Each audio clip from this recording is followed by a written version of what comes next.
Welcome back, everyone. Leftwing Zero here with an interesting strategy with Shedinja, which is a very interesting Pokemon. Obviously, it's its Wonder Guard ability. It can actually be very cool Pokemon to use or very poor Pokemon to use, depending on how you use it.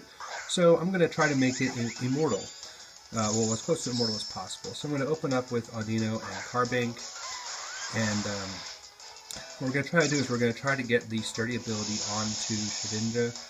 So I'm going to Mega Evolve my Audino. This is important because Audino is kind of frail without this Mega Evolution. It gets a lot of defensive stat boosts, so I'm going to take advantage of that.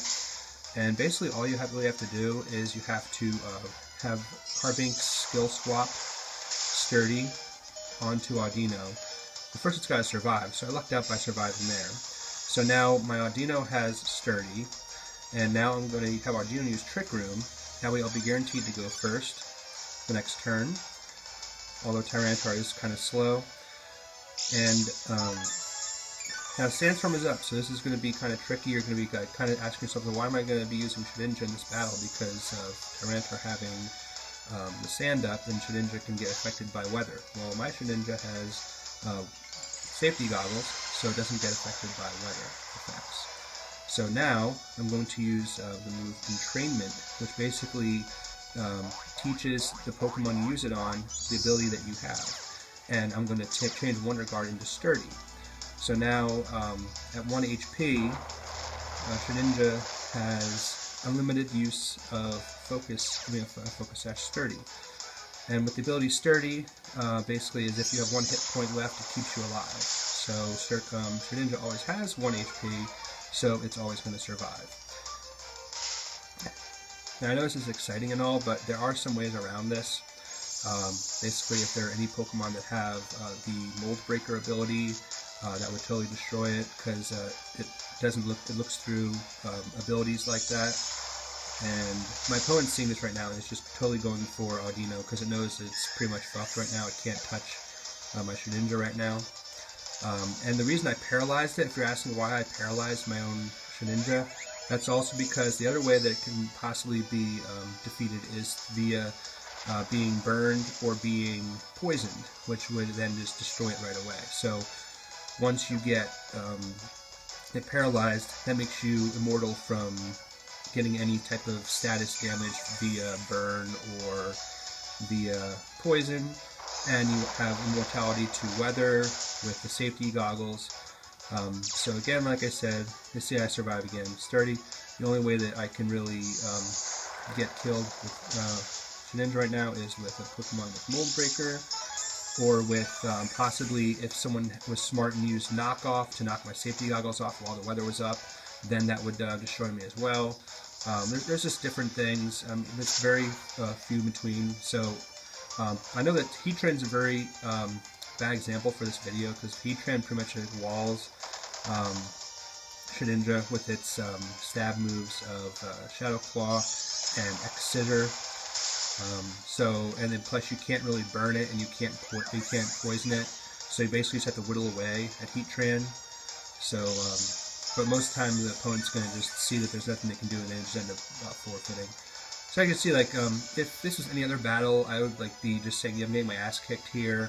There's no way I can win. But now I got Sylveon coming out. It's a 2v4, I believe, now.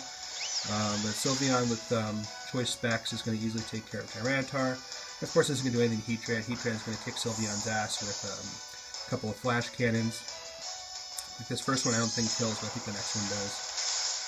Yeah, this one I hold on with 66, so the next one is the end.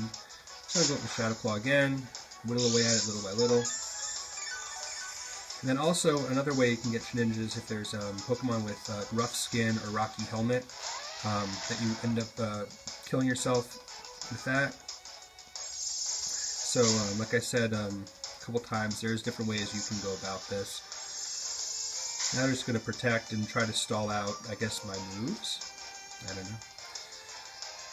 Now I'm going to go for the Will-O-Wisp on the Mamoswine, but it protects itself. And I really wanted to kind of lower the Mamoswine's health a little bit. It's going to Ice Shard though, It's Sylveon, but I'm going to survive. I'm going to get one more Hyper Voice off, which is going to take a huge amount of damage onto Mamoswine and take a little bit of damage off on Heatran.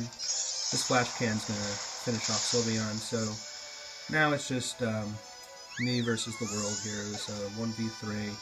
But again, there's nothing really my opponent can do.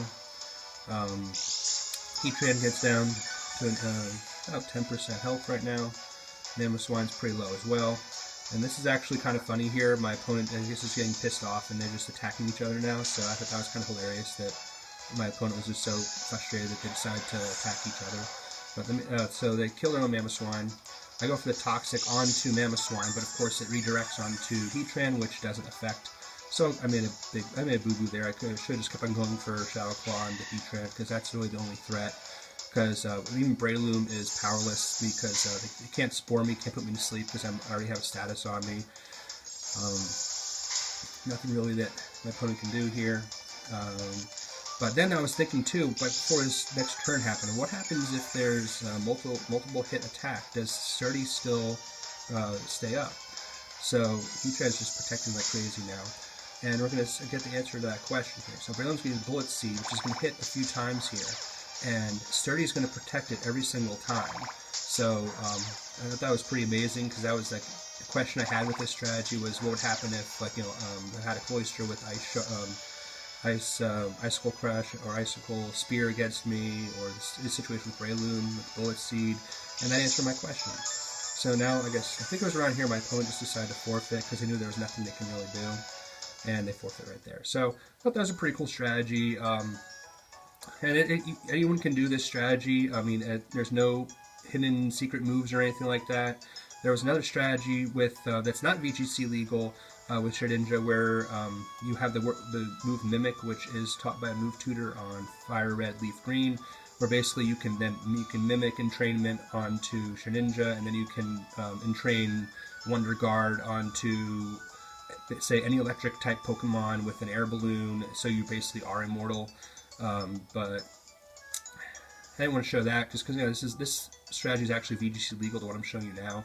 It's just hard to set up. I mean, it's a second turn, but I mean it's very risky because if either of your Pokemon feint the first turn before getting their move off, then pretty much you're screwed, and you have a Shedinja with Wonder Guard, which can be deadly if your opponent's not prepared for it, but most likely they have an answer for it because there's a lot of ghost type, fire type moves that are very popular, and like rock moves are all over VGC with Rock Slide, and so you know, it's a good strategy, but of course it's just for fun mainly. That's why I did it on free battle. I didn't want to risk my ranking on rating battle to this strategy. So hope you enjoyed it.